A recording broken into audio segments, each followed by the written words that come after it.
Sorry for chopping this into two videos, but I had a little interruption, so let me get back on track. We need to talk about what the discriminant tells us.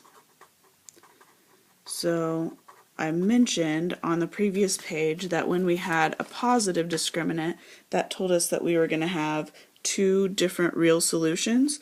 So the discriminant is really important. It tells us how many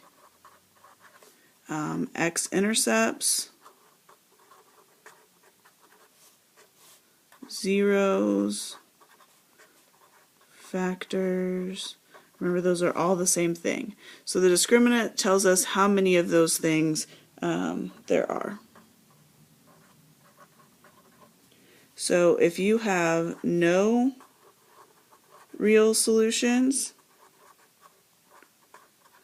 so if your discriminant is negative, we would have no real solutions. That means we are going to have 0 x-intercepts. Okay, if your discriminant is gives us one real solution, then that means you are going to have 1 x-intercept. If you have two real solutions, you are going to have 2 x-intercepts. Okay, so your discriminant is important to pay attention to. So let's talk, let's do an example here that has just one real solution. So we can talk about that. We've talked about 2, and so we've got a couple more to talk about. So if I have 2x plus 1 equals negative x squared. Remember, before we start, we need to make it equal to 0.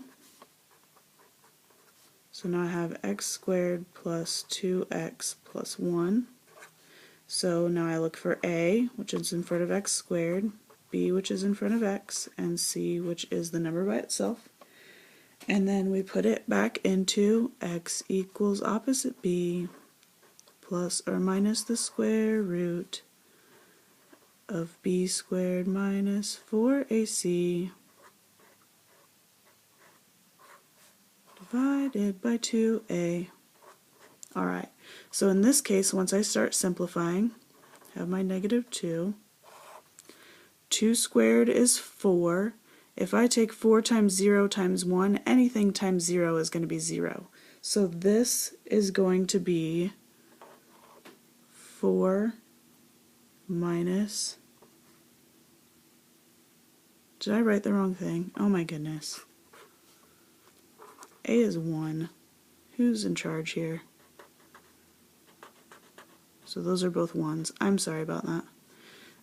2 squared minus 4 times 1 times 1, so 4 minus 4 divided by 2 times 1, which is 2. I apologize for that. So a equals 1. Replace those zeros with 1s. Everyone makes mistakes. This is my 1 for the day. So negative 2 plus or minus. Now 4 minus 4 is 0. So the square root of 0 is what I've got here, divided by 2. Now notice when I have the square root of 0, watch what's going to happen. So negative 2 over 2, because the square root of 0 is 0, so if I plus or minus 0, what happens is I would have negative 2 plus 0 divided by 2, which is negative 2 over 2, which is negative 1. Or I would have negative 2 minus 0 divided by 2, which is still negative 2 over 2, which is also negative 1. So I have just one solution, but it happens twice. So back up here, when you have no real solutions, your discriminant is going to equal a negative number. When you have one real solution, usually your discriminant is going to equal 0. And when you have 2, your discriminant is going to equal a positive number. Okay, so negative number, 0, and positive number. Those are your options. And that tells you how many answers you're going to have. One last example. 3x squared plus 18x minus 36 equals 0. So this one's already set equal to 0. Now you can just start this immediately. A is 3, B is 18, and C is 36. You can just start it immediately and just go. However, if you notice that 3, 18, and 36 all divide by 3, you have a GCF of 3. If you divide that out, then you get x squared plus 6x minus 12, correct? Let's change that to a plus. Now I can use A as 1, B as 6, and C as 12, the simplified version, and it will make my computations just a little bit easier. So when I do this, x equals opposite B, oops, that's a 6, plus or minus the square root of B squared minus 4AC,